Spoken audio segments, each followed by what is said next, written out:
Bien, muy agradecido por esta invitación, un honor compartir este tiempo con todos ustedes. Vamos a hablar de este tema escabroso que todos tratamos de evitar, pero es inevitable, que es el tema de los principios físicos del ultrasonido, y también vamos a incluir el tema de la seguridad biológica. Entonces, pensé esta vez, es un tema que he hablado muchas veces, pero esta vez pensé enfocarlo como pienso yo que debe ser, desde el punto de vista de la matemática. De todas formas, la base de la física son las matemáticas, es el lenguaje de la física. Entonces vamos a usar este mismo lenguaje que no requiere profundos conocimientos de el análisis matemático, solo suficiente a lo que aprendimos todos en el bachillerato, tanto de la física como de la matemática.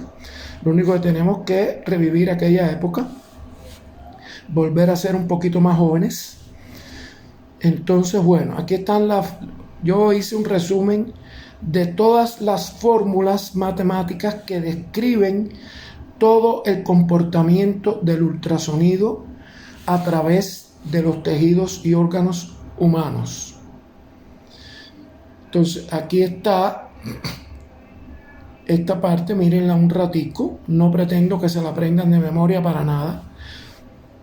Y está esta otra parte.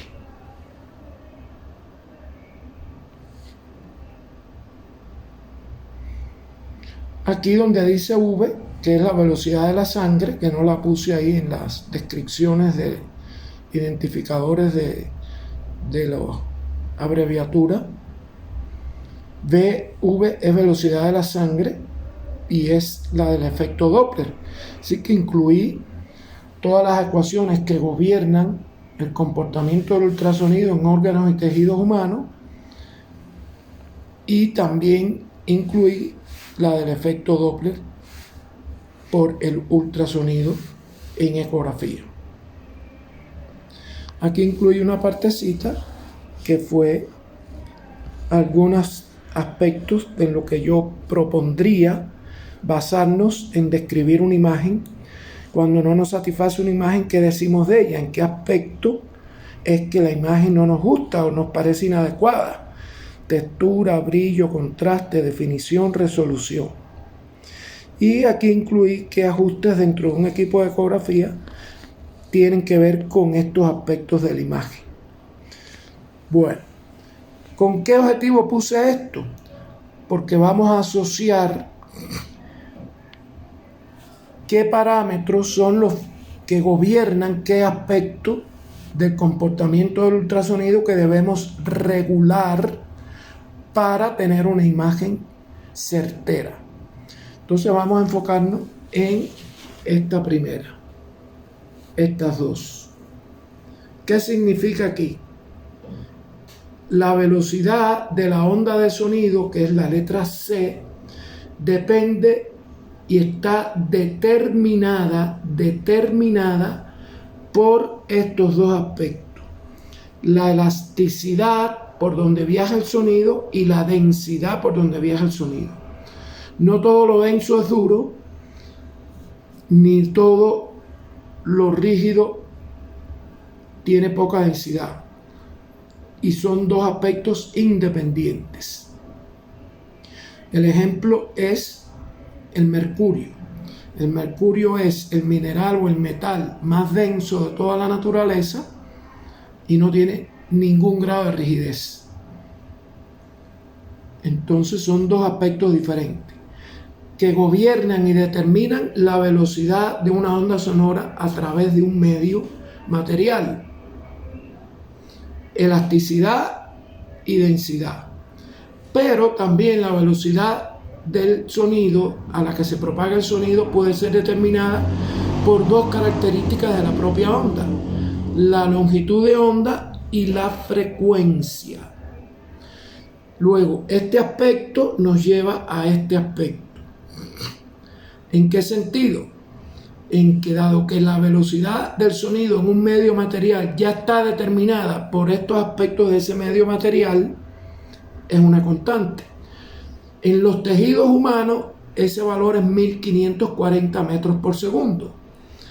Luego, el producto de la longitud de onda por la frecuencia da una constante siempre, que es la misma en el mismo medio material. Luego, esto lleva a que mientras mayor crezca la frecuencia, a mayor frecuencia, menor longitud de onda. El razonamiento es el siguiente: mientras menor sea la longitud de onda que se propaga por los tejidos y órganos humanos, mientras menor sea la longitud de onda, la frecuencia es mayor, y mientras menor sea la longitud de onda, con más certeza identifica ese pulso de ultrasonido una pequeñísima estructura y puede generar un eco. Mientras menor sea la longitud de onda, la capacidad de generar ecos en una estructura pequeñísima es mayor. Luego, de ahí viene el concepto de que a mayor frecuencia, mayor resolución. Porque a mayor frecuencia, menor longitud de onda y mayor la capacidad que tiene el eco de ser generado en una estructura pequeñísima. Y el objetivo de el ultrasonido, entre otros, es detectar aquellas estructuras muy pequeñas, milimétricas y ojalá que hasta micrométricas, sean atípicas y que el eco las identifique. Y eso solo se logra si la longitud de la onda es comparable con el tamaño de esa estructura para que genere un eco. Entonces, de ahí, de esta ecuación es que viene el concepto: a mayor frecuencia, mayor resolución. Ahora vamos al equipo de ultrasonido. Aquí está el equipo de ultrasonido. Luego, por eso, todos los equipos de ultrasonido tienen un regulador de la frecuencia de emisión del transductor. Luego, si yo sigo el criterio de que a mayor frecuencia, mejor resolución, que es cierto, tengo que tener en cuenta otro aspecto de la regulación de la frecuencia. Y es que a mayor frecuencia, la vibración en los tejidos es mayor. Y a mayor vibración de los tejidos, mayor deslizamiento de una capa de tejido sobre otra, más calentamiento. Y a más calentamiento, más disipación, y por lo tanto pierde energía rápidamente el sonido en profundidad. A mayor frecuencia, los tejidos vibran más rápido, y al vibrar más rápido, se calientan más rápido y se disipa y pierden profundidad. Y de este principio matemático es que viene que a mayor frecuencia, mejor resolución, sí, pero se disipa más rápido y pierde avance en la profundidad el haz de sonido. Y por eso los equipos ajustan la frecuencia de acuerdo a lo que yo puedo ver hasta la máxima profundidad posible, y la resolución, que es distinguir estructuras muy pequeñas y que generen eco. Para eso necesito una longitud de onda mínima, y para que la longitud de onda sea mínima, la frecuencia tiene que ser máxima, hasta el punto donde no se pierda profundidad. Entonces, ¿cómo se varía? Bueno, en este caso, esta es la imagen, vamos a decir, nativa a esta frecuencia de emisión. Y aquí vamos a ver hasta qué frecuencia se diseñó este transductor para emitir. Aquí está, ¿ven? Entonces, miren, vamos a ver el efecto de la frecuencia en la resolución de la imagen. Miren.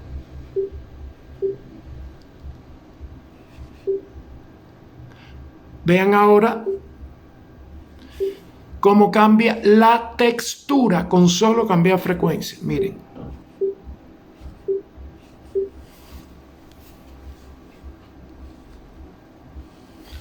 Miren la textura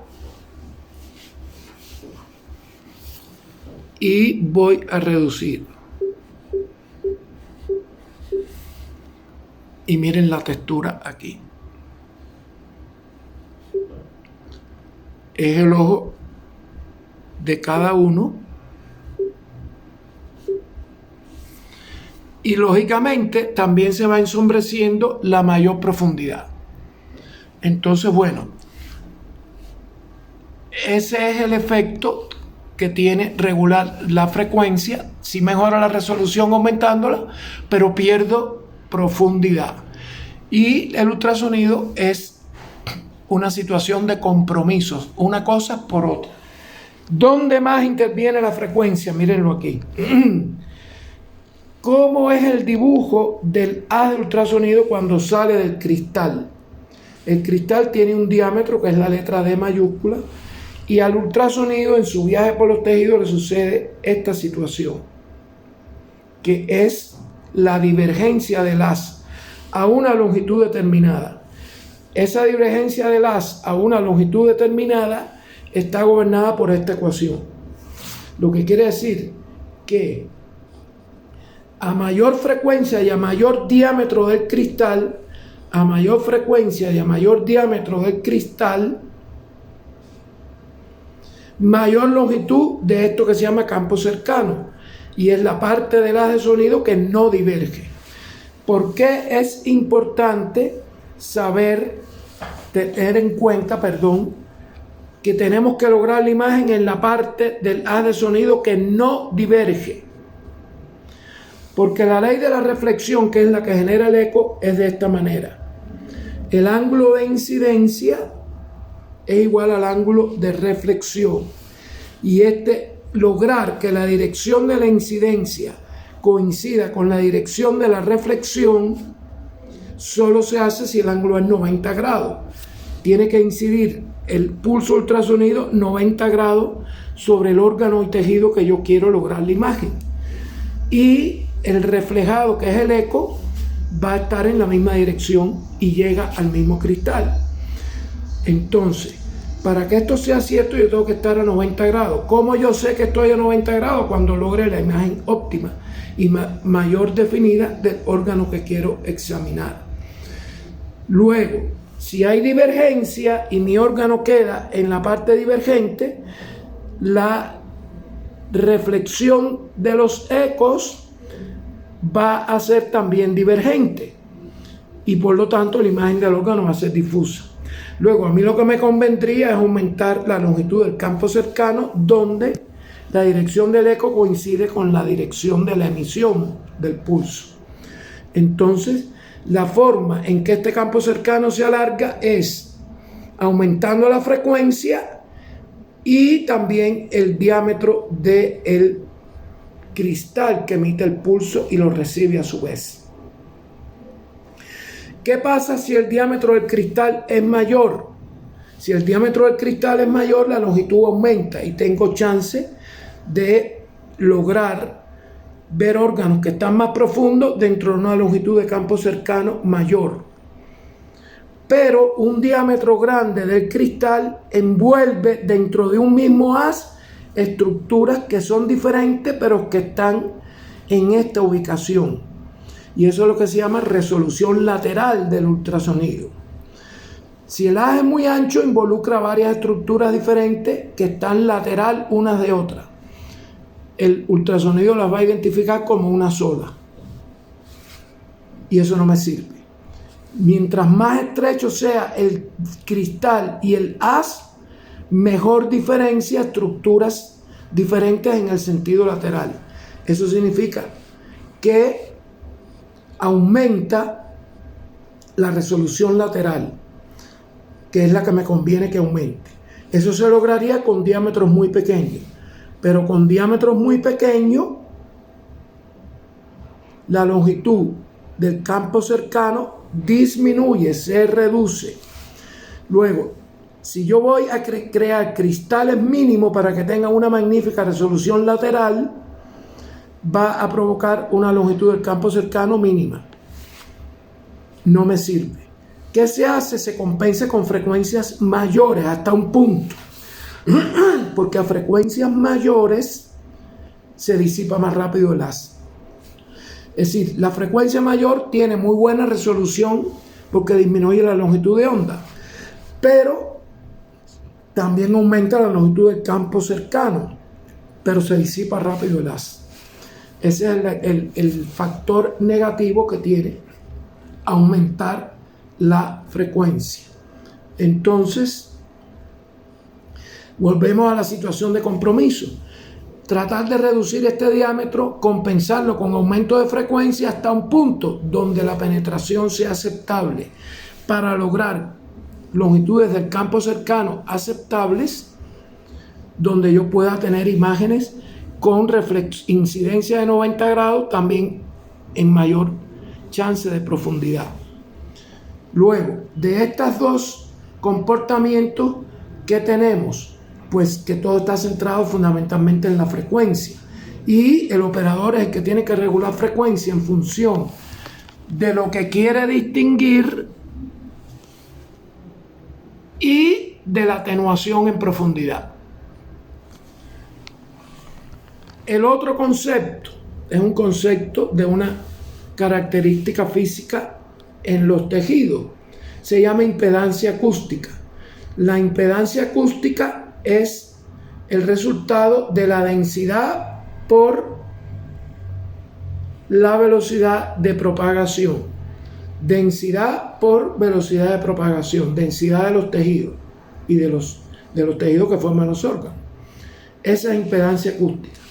¿Qué importancia tiene la impedancia acústica? La impedancia acústica es la que determina la intensidad con que el haz se refleja, que es el eco, la intensidad del eco. ¿Cómo se mide la intensidad del eco? Volvemos aquí.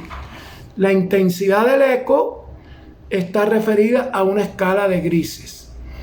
¿Qué propiedad del eco codifica el ecógrafo para hacer este dibujo en escala de grises referida a esta escala? La propiedad del eco es la amplitud de la onda. La amplitud de la onda determina la intensidad. La amplitud de la onda determina la intensidad. La amplitud de la onda también tiene que ver con la presión que el sonido ejerce en los tejidos.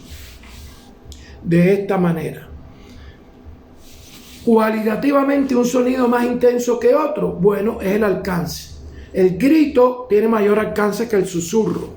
El grito es una intensidad mayor que el susurro. Y ejerce un grito mayor presión en el aire que deja pasar nuestra voz. Y fíjense cómo la intensidad también está gobernada por la impedancia acústica. Entonces, esta ecuación matemática es la que determina todo el secreto que tiene la imagen del ultrasonido. Y aquí es donde está la relevancia, que la intensidad del eco, que es la que da el dibujo en esta escala de grises, es directamente proporcional a la diferencia de densidades, directamente proporcional a la diferencia de impedancias acústicas, pero al mismo tiempo es directamente proporcional a la diferencia de densidades. Lo que quiere decir que si un tejido es absolutamente homogéneo, Z1, y aquí está un medio 1 y un medio 2, donde se produce el eco, si es homogéneo, no hay interfase, no hay esta línea. Si no hay interfase, Z1 es igual a Z2. Y si Z1 es igual a Z2, este coeficiente de reflexión es nulo, es cero, porque esta diferencia es nula. Y eso significa que nada se refleja. Es decir, que en todos los medios absolutamente homogéneos no hay imagen de ultrasonido, porque no hay reflexión, no hay eco. El eco solo se genera si hay diferencias de densidades, que son diferencias de impedancias acústicas. Eso es la parte blanca de la escala de grises. Cuando hay un blanco, significa que esta parte introduce una alta diferencia de densidades. Cuando es así, que está en esta parte de la escala, significa que no hay ninguna diferencia, que es homogéneo esa estructura. En esa estructura no se generó ningún eco. Por eso da en esta escala, que es el negro de la escala de grises. La reflexión tiene este comportamiento, que el ángulo de incidencia es igual al ángulo de reflexión. Luego, cuando no es 90 grados, miren para dónde se va el haz reflejado. No regresa al transductor. Por eso, ¿cómo nos damos cuenta que estamos a 90 grados? Cuando hay imagen, y que la imagen sea la más definida posible. Esos son los 90 grados. Entonces, ¿qué parámetro codifica el ecógrafo para poder ubicar la secuencia de ecos en este sentido, que es el lateral, y en este sentido, que es la profundidad? Pues codifica lo que se llama tiempo de vuelo, en inglés time of flight. El tiempo de vuelo, como ustedes ven aquí, está directamente relacionado con la distancia. Es decir, que el ecógrafo tiene un programa que codifica estas ubicaciones. En base a qué las codifica, solo tiene este parámetro, tiempo de vuelo.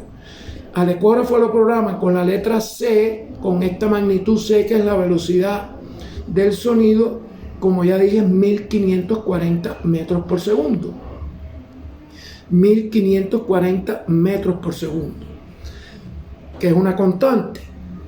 Y luego la secuencia de tiempos de vuelo, él la va codificando los tiempos y resuelve esta fórmula, y de acuerdo a los tiempos de vuelo ubica las distancias. No hay adivinanza. El ecógrafo no puede adivinar. Tienen que programarlo, y lo programan con esta ecuación que relaciona tiempo de vuelo con distancia a través de la constante velocidad del sonido en los tejidos, que es 1540. Ahora, la situación opuesta, ya vimos que si es homogénea, la estructura no genera eco. Ejemplo, el líquido amniótico de el saco estacional. No hay eco. El pulso de sonido sigue su viaje hasta que choca con algo que introduzca una diferencia de densidades. El otro extremo, que la diferencia de densidades sea la máxima, lo que significa Z1 grandísima, por ejemplo, Z2 mínima. Si eso es así, Z2 frente a Z1 es despreciable. Esto es muy grande porque es alta densidad, y esto es muy mínimo porque es pequeña densidad. Lo que quiere decir que agregar o quitar algo muy pequeño frente a algo muy grande es lo mismo.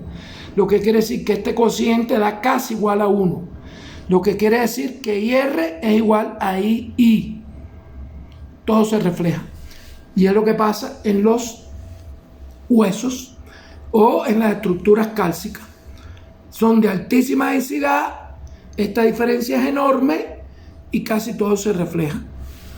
Porque lo de arriba es casi igual a lo de abajo, y R es igual a II. Todo se refleja, no hay mínima transmisión. Si no hay transmisión, ¿qué pasa aquí debajo? La famosa sombra acústica. Entonces, esto es por el principio de conservación de la energía. La energía se distribuye entre lo que se refleja y lo que se transmite. Estos dos tienen que dar igual a lo que llega. Entonces, esa es la otra condición que se ve en el ultrasonido. Lo que introduce altísima diferencia de densidad ensombrece lo que está posterior. Y esa es la sombra acústica que se llama. Esta ecuación responde a todo el comportamiento de la imagen que vemos de los ecos. Por eso vemos sombra acústica o no vemos nada cuando el medio es homogéneo. ¿Qué otro comportamiento le sucede al pulso de sonido en su viaje? Se llama atenuación. La atenuación está gobernada por este comportamiento, por esta ecuación. Es una caída exponencial. Este es el gráfico. El sonido, en función de la distancia, que es la letra X, pierde intensidad a partir de una intensidad que está justo a la salida del eco del transductor. Justo a la salida del eco del transductor. Esa es la máxima intensidad y sub cero. Se va perdiendo según aumenta la distancia. A mayor distancia, mayor tiempo de vuelo, mayor grado de atenuación. Esa es la ley del ultrasonido. A mayor distancia, mayor tiempo de vuelo, mayor grado de atenuación. Y esta es la ecuación que gobierna la atenuación. ¿Qué dispositivo tiene el ecógrafo para contrarrestar la atenuación? El dispositivo que tiene el ecógrafo para contrarrestar la atenuación se llama compensación de la ganancia en el tiempo. ¿Por qué en el tiempo? Porque es aquí donde hay que compensar la ganancia. Lo que más se demora, que es lo que recorrió más distancia, es lo que más se atenúa. Entonces, esto es un amplificador. La compensación de la ganancia en el tiempo no cambia la potencia, porque esto es un proceso de los ecos que llegan aquí y que el amplificador que sigue, que está en esta parte, cuando se conecta el transductor al equipo, ahí hay una tarjeta que es un amplificador. Y ese amplificador está gobernado por esta condición, compensación de la ganancia en el tiempo. Yo lo hundo y es así. Si yo hago esto, estoy creando en todas las distancias, que aquí hay 7 distancias, la misma condición de amplificador. Como aquí el medio no es homogéneo, porque si fuera todo homogéneo, aquí no hubiéramos obtenido imagen. Hay una cierta tonalidad de un gris único, porque se refleja a la misma intensidad en el espesor de esta capa de gel. Entonces, esa diferencia de intensidad entre esta condición, que es la membrana, y esta es la que da esta tonalidad. Tiende a ser única. Ahora, aquí yo le di el mismo chance de amplificarse, porque aquí no hay una profundidad. En los tejidos sí la hay. Y al verla, la teoría dice que ¿a quién tengo yo que favorecer? Al que está más en la profundidad. En teoría pudiera ser este comportamiento. Yo favorezco impulsando, amplificando más lo de la profundidad, que es lo que más se atenúa. Pero como en los comportamientos de los órganos y tejidos 2 y 2 no es 4, el fabricante da la opción de regular según la profundidad, según el tipo de paciente y lo que necesitemos ver. Lo que nunca puede pasar es un comportamiento aleatorio. Esto es un disparate, porque yo no puedo sesgar segmentos y anulando su expresión del eco. Yo tengo que facilitar dándole ayuda, que es la ganancia, que es la amplificación, a lo más distante, que es lo que más se atenúa. ¿Ven? Por eso yo pongo gel en el transductor primero, para dar un arreglo que me dé un grado de gris coherente con lo que da el gel. Es decir, esto es una posibilidad. Otra puede ser esta, que se utiliza mucho, ¿ven? De forma que la diferencia, a partir del momento que yo ponga el transductor sobre la piel, la diferencia esté dada por la diferencia de densidades, no por la diferencia de ubicación entre superficie y profundidad, que es el objetivo, lograr un mapa de diferencias de densidades con una forma anatómica coherente. Y que no sea la profundidad o que esté más lejos el órgano, que se exprese menos en amplitud o intensidad del eco. Entonces, esto es los fundamentos que nos da la formulación matemática sobre los ajustes que vamos a hacer en el ecógrafo. Muy importante la frecuencia, que tiene que ver con la absorción y pierde profundidad. Muy importante la atenuación natural, que sucede siempre, siempre va a suceder, y que nos permite gobernar esta compensación de la ganancia en el tiempo. Y a partir de aquí vienen otros procesos. A partir de aquí, ¿qué otro proceso viene aquí? Bueno, la resolución lateral depende del diámetro del cristal. Si el diámetro del cristal es mínimo, mínimo, mínimo, esta longitud del campo cercano se reduce. Lo tengo que compensar aumentando la frecuencia. Aumentar la frecuencia lleva a lo que ya dije, a una pérdida de la profundidad a la que llega el eco. Entonces, yo puedo lograr haz estrecho, aunque el cristal sea ancho, que me da un campo cercano más largo, sin sacrificar frecuencia. Eso es la focalización del haz. La focalización del haz también tiene consecuencias. Yo logro un haz estrecho y le da muy buena resolución lateral, pero la focalización del haz vamos a verlo en estos términos. Y aquí es donde vamos a hablar de seguridad biológica. Estos índices, que es índice térmico e índice mecánico, son los que está por mandato de la FDA de Estados Unidos, y es mandatorio. Todos los fabricantes de ecógrafos del mundo tienen que tener aquí un indicador de qué probabilidad de calentamiento tiene el tejido. Térmico, ya su nombre lo dice. Mecánico se refiere al fenómeno de cavitación.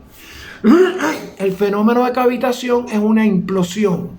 Fue lo que le sucedió al pobre submarino de la gente que quiso ir a ver los restos del Titanic. Hubo una implosión.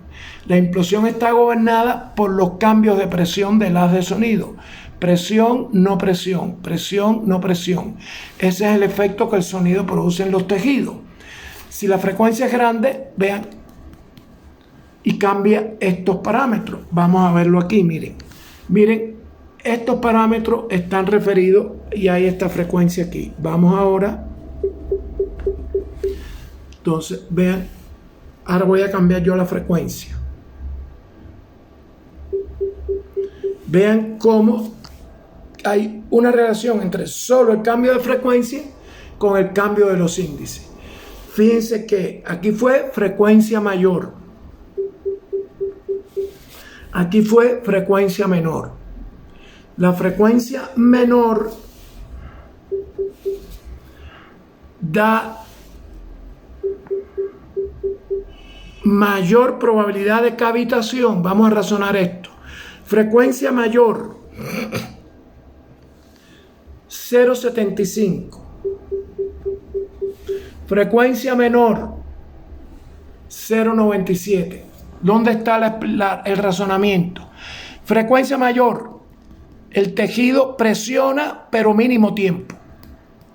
Frecuencia menor, el sonido presiona pero más lento, más tiempo presionado y despresionado, más tiempo presionado y despresionado, más tiempo presionado y despresionado, a la frecuencia menor. Por eso la cavitación es mayor. Vamos a ver la temperatura. Frecuencia menor, 0,2. Frecuencia mayor, para los efectos de esta definición, de esta probabilidad de calentamiento, fíjense que la frecuencia, en este caso, en este rango de frecuencia, no influyó en el índice térmico, sí en la cavitación. Bueno, yo tengo que hacer caso al índice. Me puedo dar gusto de subir la frecuencia, que no va a haber calentamiento. sí va a haber una menor probabilidad de cavitación, pero lo que voy a lograr aquí es una atenuación mayor. Es todo lo que voy a lograr subiendo la frecuencia. Entonces, esa es la lectura de la protección biológica a través de estos índices. La potencia, miren, aquí está en 40. Ahora la voy a subir. Y la puse en 100. Miren, dupliqué la térmica y llegué a 1 prácticamente en la cavitación. La imagen tiene más alcance. Miren la intensidad del eco en la profundidad. Y miren aquí la intensidad del eco en la profundidad, con mínima potencia. Muy bueno, no hay calentamiento, no hay prácticamente cavitación, pero tampoco hay imagen. La filosofía de la protección biológica no es miedo, no es tener miedo, es prudencia, pero no pierde imagen, porque lo grave es que usted pierde un diagnóstico por tener mala imagen, por parámetros desajustados a la imagen que debo obtener para ser certero en mi diagnóstico. Prudencia, ni muy, porque fíjense, 100, miren la imagen. Ahora yo voy a reducir, miren, yo voy a reducir gradualmente la potencia. Voy a reducir gradualmente la potencia. Miren, aquí ya empecé a perder imagen y estoy en 44.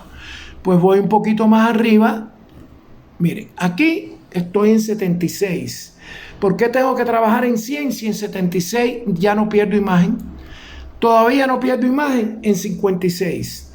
La vengo a perder en 40. Bueno, pues lo puedo poner en 60, por ejemplo, como ahora. Y tengo estos valores y no estoy sacrificando en función del calentamiento tampoco. Y además conservo cristales. Mientras más potencia, más duro es el golpe del cristal para producir el eco. Y se gasta más rápido el cristal. No quiere decir que se gaste en 10 minutos, se va a gastar en años, pero menos años de duración por trabajar siempre a potencia 100. Entonces, todo el tema de la seguridad biológica está determinado en función de qué me produce mayor probabilidad de temperatura alta y de cavitación. Y vamos al foco, el número de foco. El foco, que es regulable, focos, aquí me está regulando en posición focal. Esto significa que en esta zona es donde se va a estrechar el haz para lograr mejor resolución lateral. Aquí. Entonces, el foco se ubica a la profundidad de la estructura que yo quiero detallar. Una hueso nasal o una sonolucencia, si el foco está aquí, es para que me quede a este nivel de profundidad. Ahora, fíjense cómo la posición del foco también influye. ¿Ven? Pero yo no puedo gobernar a qué distancia me va a aparecer el hueso nasal o la sonolucencia. Y tengo que poner el foco a la profundidad a la que aparezca el hueso nasal y la sonolucencia y ponerlo ahí para que sea la mayor resolución de esa estructura que yo obtenga y por lo tanto sea más certera la medida. Entonces tengo que lidiar con estos valores a esta profundidad del foco. Número de foco. Vamos a ver qué pasa con el número de foco. Miren. Número de foco, aquí está el máximo, que son 4 focos. Miren las probabilidades de aumento de temperatura y de cavitación. Voy a un solo foco. Aumentó la cavitación, redujo la cavitación. Aparentemente la temperatura, como ven, no varió. Miren. Pero quiero trabajar a la mínima probabilidad de cavitación. Bueno, la mínima probabilidad de cavitación con esta cantidad de focos va a producirse este efecto. ¿Cómo se llama este efecto? Pérdida total de la resolución temporal. Miren, mi dedo aquí y la imagen no sigue a mi dedo nunca. Entonces no puedo trabajar así. Tampoco me conviene ese número de focos. Entonces voy a poner un solo foco. que es lo que normalmente hacemos. Si tengo que admitir esto, no me queda más remedio, pero ahora miren. ¿Ven cómo ahora la imagen se sigue mi dedo? Aquí tengo total resolución temporal. Tengo que mejor garantizar la resolución temporal aunque aumente este índice. Entonces, este es el efecto del número de foco. Pérdida de resolución temporal y si en cierta forma varía la cavitación, la probabilidad de cavitación. Pero yo tengo que tener primero que todo una imagen certera de diagnóstico. Lo demás es secundario. ¿Por qué? Porque no está demostrado que el ultrasonido produzca efectos colaterales, ni a largo plazo ni a corto, porque ya se hubieran descubierto. Con los años que está ya instaurado el ultrasonido como método de diagnóstico por imagen. Ya es ciencia constituida. Entonces, ese es el otro efecto que tiene que ver con la resolución y con favorecer la longitud del campo cercano para lograr mejores imágenes. Entonces, esta partecita, que es la partecita de la descripción de la imagen, quiero solo señalar que para mí hay dos conceptos que son diferentes: definición y resolución. La resolución, que principalmente está gobernada por la frecuencia, es diferenciar estructuras. Por eso es el objetivo de a mayor frecuencia, menor longitud de onda, y el eco va a surgir en estructuras mínimas, pequeñas, que son reconocibles dada la longitud de onda pequeña por el aumento de la frecuencia. Y la definición es distinguir. Entonces, ¿qué aspectos me ayudan a definir este parámetro que está en esta marca, que se llama Clear Vision, y la armónica, que es universal? Todos los equipos tienen armónica. Entonces, bueno, aquí está armónica, ya que está Clear Vision. Entonces aquí fíjense cómo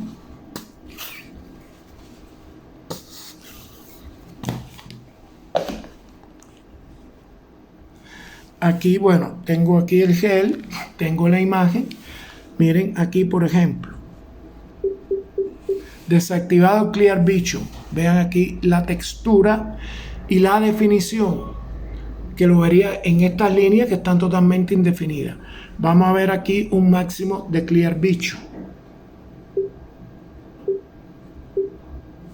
Miren ahora, ¿ven? Clear Vision.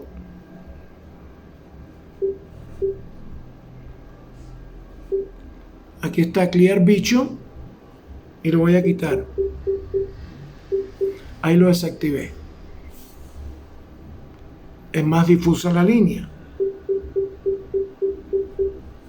Aquí es más definida la línea. Definición es distinguir líneas, distinguir contornos. Resolución es diferenciar estructuras que son diferentes y que aparezcan diferentes. Esto del multivision también ayuda a la textura. Miren, ¿ven? Pero miren aquí lo que sucede parecido al aumento de los focos. Y aquí está otra textura, pero miren cómo se ve mi dedo. Por eso yo lo pongo en el nivel bajo. Para tener una textura aceptable y resolución temporal. ¿Quién gobierna la resolución temporal? El frame rate, que es este valor. Miren, si yo pongo el multivision alto, no varió el frame rate, pero perdí resolución temporal. Esto es por procesador, no por resolución temporal. Cualquiera que sea la causa, no puedo trabajar así, sin esta distinción entre una secuencia y otra, que es la que logra mi dedo aquí. Por eso igual lo pongo bajo. El número de focos, sí, por eso, miren, voy a poner otra vez los 4 focos. Miren, de 34 a 13. Por eso se pierde la resolución. Aquí se gana la resolución